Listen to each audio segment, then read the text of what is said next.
MP board के class 9th के विद्यार्थियों, देखिए आज की इस क्लास में 5 फरवरी के दिन आपका जो हिंदी का प्रश्न पत्र है उसके लिए एक पेपर हम सोल्व करेंगे, जिसमें आपको महत्वपूर्ण प्रश्न देखने को मिलेंगे। साथ में आप उन प्रश्नों के द्वारा अच्छे नंबर भी कवर कर सकते हैं। ये आपका इंग्लिश मीडियम और हिंदी मीडियम दोनों के लिए रहेगा, तो आपको दोनों क्लासों को अच्छे से इस पेपर को कंप्लीट करना है। तो धैर्य शांति बनाकर यदि आप सारी चीज़ें करेंगे तो आपकी सारी चीज़ें आराम से हो जाएगी।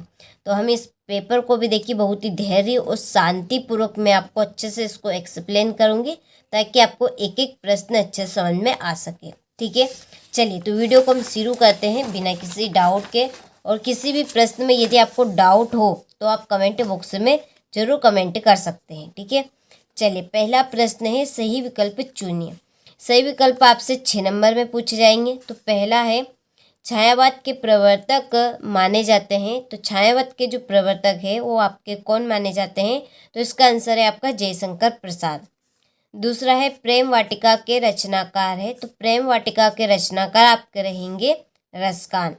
तीसरा है, रसात्मक वाक्यम काव्यम परिभाषा किसकी? तो ये जो रस की परिभाषा दी है यहाँ पर, ये किसने दी है? 4 ऑप्शन आपके सामने मैंने टिक मार के पहले से कर दिया है। तो इसका आंसर आपका रहेगा आचार्य विश्वनाथ। चौथा है, किस जानवर को कभी क्रोध नहीं आता? तो जो गधा है आपका, उसको कभी भी क्रोध नहीं आता है। तो इसका आंसर आपका गधा रहेगा। चलिए, पांचवा है, माता पिता में समास है। तो माता पिता में समास आपका रहेगा द्वंद्व समास। छठा है, मृत्यु का तरल दूत कौन था? तो मृत्यु का तरल दूत तेज प्रवाह से आता पानी था। ठीक है, चलिए तो स्क्रीनशॉट आप ले लीजिए, यदि स्क्रीनशॉट आपने नहीं लिया हो तो ठीक है, यहाँ से ले लीजिए। आप अच्छे से आपको इन प्रश्नों को कंप्लीट करना है और धैर्य शांति से आप सारी चीज़ें कंप्लीट करेंगे तो बहुत ही आसानी से हो जाएगी। ठीक है, चलिए क्वेश्चन नंबर 2 है, रिक्त स्थानों की पूर्ति कीजिए। पहला है, सोने का घड़ा शराब से भरा हो तो डेडेडेस निंदा करेंगे। कौन करेंगे? सज्जन लोग। दूसरा है, महाकाव्य में जीवन का डेडेडेस चित्रण होता है। इसका आंसर है विस्तृत। तीसरा है, सूर्य का तत्भव शब्द डेडेडेस होगा, सूरज। चौथा है, हमारा कुकुर नहीं जाएगा तो डेडेडेस नहीं जाएगा, हम भी। पांचवा, प्रातः काल दोनों मित्र डेडेडेस में बंद कर दिए गए। इसका आंसर है कांजी भोज में। छठा है, दो बेलों की कथा गद्य की डेडेडेस विधा की रचना है। इसका आंसर है कहानी। ठीक है, चलिए स्क्रीनशॉट आप ले लीजिए। तो अगला प्रश्न हमारा है, सही जोड़ी बनाकर लिखिए। पहली जोड़ी है पंचवटी। तो देखिए पंचवटी है आपका खंड काव्य। क्या है पंचवटी? आपका एक खंड काव्य है। दूसरे, दो बेलों की कथा। दो बेलों की कथा है प्रेमचंद्र। तीसरी है, विद्यालय में आपकी दीर्घ संधि है।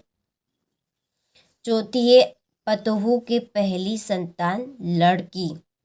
इसकी आपकी जोड़ी है, पतहू के पहली संतान लड़की परदादी। ठीक है, कई अंकों वाली रचना। कई अंकों वाली रचना क्या है आपकी? नाटक। और टोपी की जोड़ी आपकी रहेगी जूता। ठीक है, चलिए तो यहाँ से आप स्क्रीनशॉट ले लीजिए और अच्छे से आप कंप्लीट कीजिएगा। इसके बाद में देखिए फिर हमारे सत्य सत्य। पहला है कि नई कविता में खड़ी बोली में रचनाएं अधिक की गई है। तो ये बात आपकी सत्य है। दूसरे, रस युक्त वाक्य ही काव्य है। कथन आचार्य विश्वनाथ का है। तो ये बात भी आपकी सत्य है। तो इसमें भी आपका क्या आएगा? सत्य आएगा। तीसरा है, झूरी गया का साला था। तो ये भी आपका सत्य रहेगा, इसमें भी सत्य आएगा। चौथा है, हिमालय दीर्घ संधि का उदाहरण है। तो ये भी आपका सत्य है। फिर रिलीफ डॉक्टर ने नाव में कुत्ते को बैठा लिया था। ये आपका असत्य है। और हजारी प्रसाद द्विवेदी युग के निबंधकार है। ये असत्य है। चलिए तो यहाँ से आप स्क्रीनशॉट अच्छे से ले लीजिए। सत्य सत्य हमारा कंप्लीट हो चुके हैं। इसके बाद में देखिए कि ना खाकर प्राणी क्या बनेगा? अहंकारी। क्या बनेगा? अहंकारी। दूसरी है, नायक के वृद्ध जीवन का चित्रण किस काव्य में होता है? तो महाकाव्य में होता है। किसमें? महाकाव्य। सांड को देखते ही कौन भयभीत हो गए? हीरा और मोती।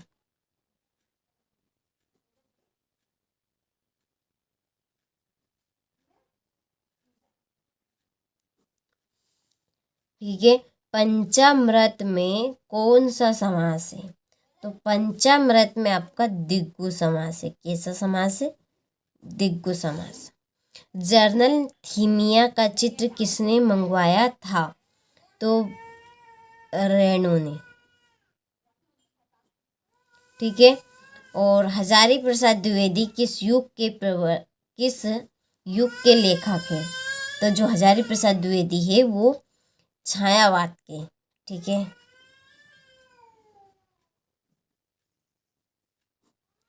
छायावाद के लेखक है। ठीक है। चलिए, तो यहाँ से आप स्क्रीनशॉट अच्छे से ले लीजिए और कंप्लीट कर लीजिए।